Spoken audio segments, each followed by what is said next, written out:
Redtrist Theater Company continues their 2025-26 season with Chicago, queerly adapted from the play you've never heard of that inspired the musical you can't get away from.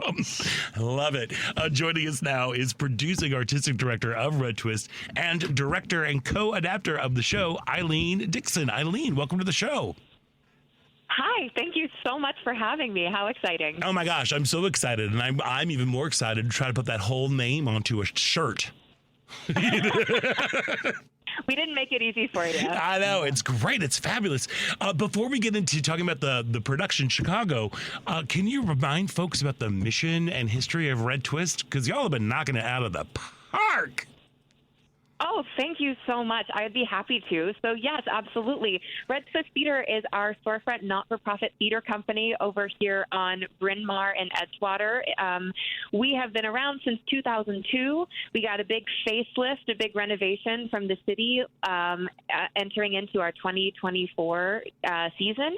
And so we are brand new, back and queerer than ever with a lot of shows that we think really represent our community and the kind of people that we want to tell stories about, and, you know, stories that have a good conversation about what's going on in the world right now.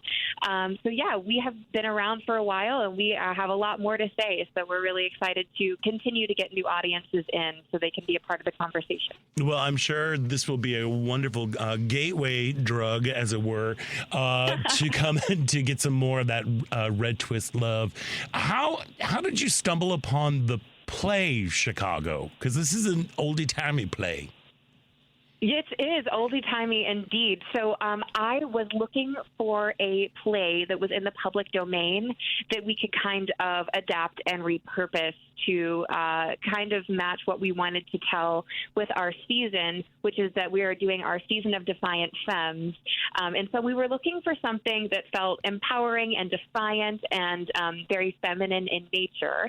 And so I stumbled upon this script by Maureen Dallas Watkins that it was written in 1924. I think the first production was in 1926. But Maureen Dallas Watkins was a reporter for the Chicago Tribune, and she began covering murders like murders of Belva Gardner and Beulah Annan, who were two women that were accused of killing their lovers. And we all know this now because this play was adapted by Kander and Ebb to become the very famous musical that everybody knows, one of the most successful musicals of all time, Chicago. But before that, a lot of people don't know, I certainly did not know, that it was a play and that the version of Chicago that most of us know is somewhat, based on a true story, but has been sensationalized over time. So it was really cool to come back and revisit this satire, because what I saw very quickly upon reading it is that the parallels to 1920 and the 2020s are, alarmingly similar in a lot of ways. And so it felt very timely, and it also felt really fun and exciting. There's a lot of satire. There's some fight. There's some intimacy. There's some music. So we've certainly made it our own, but it definitely feels very timely to the world that we're living in now. Yeah, well, and I remember I'm a huge Bob Fosse fan because I'm, gay. And like, look at those hips and, oh my gosh, what are they doing? Amazing.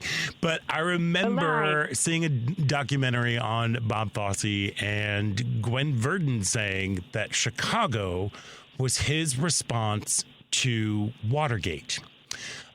In terms of the corruption of government, of putting up a smokescreen, deliver the story, because if you deliver a good story, then the facts don't necessarily matter.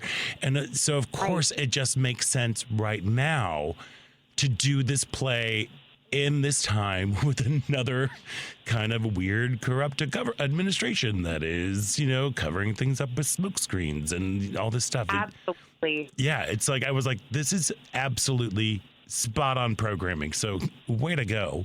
Love that. Oh, thank you. But you are a co-adapter of the piece.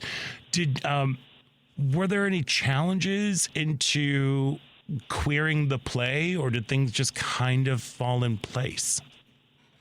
That was something that I discovered along the way. Things certainly did fall into place, but I wasn't exactly certain how we were going to do it at first. And so I want to just give credit where credit is due to my co-adapter, Dusty Brown, of course, who's the other artistic director of Redtrist, but also every single person in the cast and on the creative team, down to the music, the fight, the lights, the sound, has also adapted this along with us. So it's definitely a labor of love for our entire group.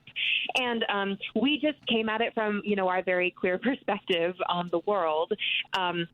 And things just sort of happened naturally. The relationships that are considered queer that have arisen out of this version just sort of happened organically over time. There's characters that are familiar to the audience that knows Chicago the Musical, like Roxy Hart, like Billy Flynn, like Amos. But there are also characters that maybe people aren't as familiar with. Like there's a character called Mo Watkins, who we've adapted based on being a reporter at that time and kind of based off a number of people.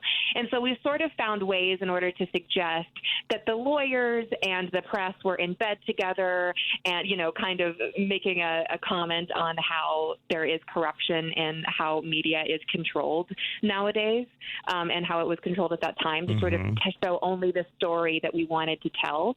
And so we sort of found a little bit of we stumbled upon having, the press having a relationship with the law sort of happens naturally, and we sort of queered it that way. There will be drag roles on the stage, so women and femme-identifying people will be playing men. So we got the drag elements in there. And then, just genuine human relationships regardless of gender, but also how gender kind of plays a part in the timeliness of the story, and also what it was like to be a woman in 1920 and what, you were confined by in 1920 versus what you're confined by in, 2025. Wow, it sounds like you really cracked open a nut. Yeah. You know what I mean? Like, using when you looking through things through a queer lens, it is now illuminating things or deepening the original source material to show, like, hey, here is this other perspective. Yeah, absolutely. That was something that we had an inkling about, and as we went further along with it, we sort of realized the magic that we'd stumbled into. And so, if I do say so myself, because it's been a very formative process for me in terms of adapting a story and making it relevant, sometimes uncomfortably so, to what we're going through right now. Yeah. How long has this process been going on? Because what you just described to me about, you and your co-artistic director working on adapting this original text material, then going into the rehearsal room and have everybody in there contribute. That to me is just like an artist's dream. I'm like, oh my gosh, what a time to be alive and to be in that room where all of you are working together to create something new. So how long was your process? Well, first of all, thanks for saying that, because I fully agree that it is an artist's dream. But we're definitely more creative within the confines of the time that we had. We actually had entered rehearsal for a different show that we were going to do that then we were unable to secure the rights for. And so a week into our rehearsal, we had to kind of start over with the same team and add some additional actors and designers in order to kind of pivot to this new goal that we had. So we adapted it extremely quickly. We kind of came in and got it on its feet really quickly, learned as we went. That's why the artists that collaborated with us were so important and integral to this process, because we really had to move, but we really also wanted to make sure that we were saying something that we really believed in. And so being able to open it up to other artists and, find kind of our satire tone, it came together rather quickly in a beautiful way, just because, all of the artists that we were working with are really understanding and understood the assignment, so to speak. So they had a lot to contribute. And so then it was just sort of my job to make sure that everything was cohesive. And so it's sort of, I wouldn't recommend starting that way if you don't have to. Right.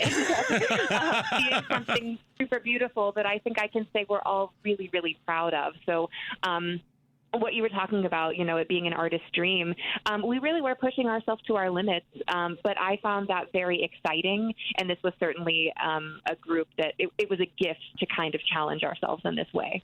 Did you feel any kind of tensions between staying true to the 1920s version and infusing the queer sensibilities?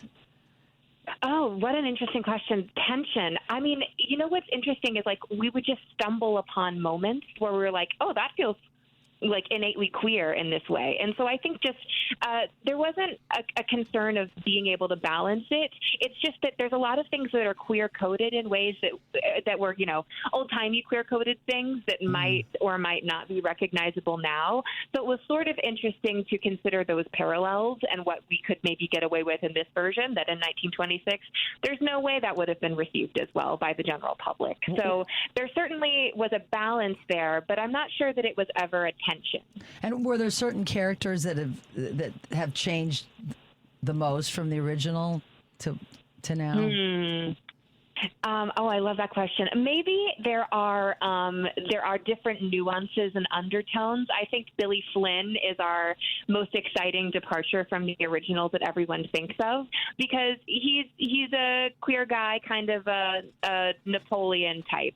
Like I've got this big personality and this big energy, and I'm the smartest person in the room, and I have the most charisma. But I'm not, what you might expect when you think of like the guy who has it all.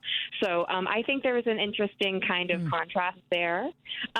Roxy Hart is, just as, you find ways to love her, but she's just as despicable as ever. Well, that's good to know. Some things don't change. Fun. Yeah. Right, exactly. Because, can you imagine if we made her an angel and a hero? It wouldn't be the same play. Yeah, but right? there are certainly... Right. But there are certainly new nuances that we've found that have just been, kind of things that we've stumbled along the way that we have found and kind of learned are a gift to this production. Oh, my gosh. Look, Eileen, you were making me long for the early days of About Face Theater when we were in the 90s. We're like, we're going to do a play. It's going to be based on Walt Whitman's poetry. Okay, we've got 5 weeks. Let's do it. Right. There's something just so magical and so quintessentially the Chicago theater scene of like, all right, we are an ensemble. We are making this together. And letting it kind of appear before. It just sounds like this is a thrilling time for Red Twist Theater and especially for this production of Chicago that is going to be coming up really soon.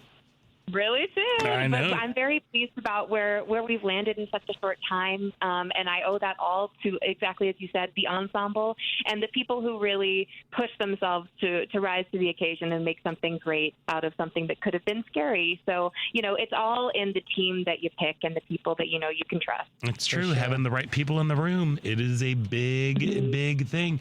But I know you've got Chicago coming up, but there's also going to be another show that's happening at Red Twist. Cracks. Can we just do that? I was like, oh, this seems like it's going to be pretty darn interesting too. Oh, well, thank you for bringing that up. So we also have our One on Wednesday series, which are solo artists writing their own plays and creating and performing them on stage, on the main stage set of whatever we have running Thursday through Sunday. So coming up, we have Claire Lockmueller's Cracks, a one trans woman dark comedy memoir. It is directed by David Resnick, and that's going to run on Wednesdays, October 22nd through November 19th. But we are really excited to have Claire in this space. She is going to be so funny. She is going to be so vulnerable and so real. I think she's really going to shed a beautiful perspective on what her story is and what it is to kind of reflect back as a trans woman over how people have treated you and kind of how you've been shaped by that. So we're really excited to share the space with Claire. I highly recommend you come, bring your friends. It'll certainly be a conversation. So we hope to have full houses for that too. Claire is really going to be something to see. Yeah, well, again, there are great reckonings happening in little rooms in Chicago, and Red Twist Theater Company is one of them. This really just feels like I hope you are able to enjoy this moment. enjoy the journey, getting to the product, because the product's going to be coming up soon. In fact, Chicago, queerly adapted from the play you've never heard of that inspired the musical You Can't Get Away From, presented by Redtrist Theater Company. You begin performances this week on is it the 16th that you start previews? Our previews, that's correct. And we open on the 19th. So come be a part of the conversation. We really hope to see you there. And thank you so much for taking the time to talk to me today. Oh, my gosh. Thank you for taking time out to join us. And if you want to find more information and for tickets, go to redtwisttheater.org. And that's theater with an R-E because they're fancy that way. Eileen, Dixon, thank you again for joining us today. Break all the legs as you are headed towards opening night this week. Very exciting. We're happy for you. Thank you. All the best to you. Well, thank you. Thank you. I hope y'all have a great rest of your day. You too. Same to you.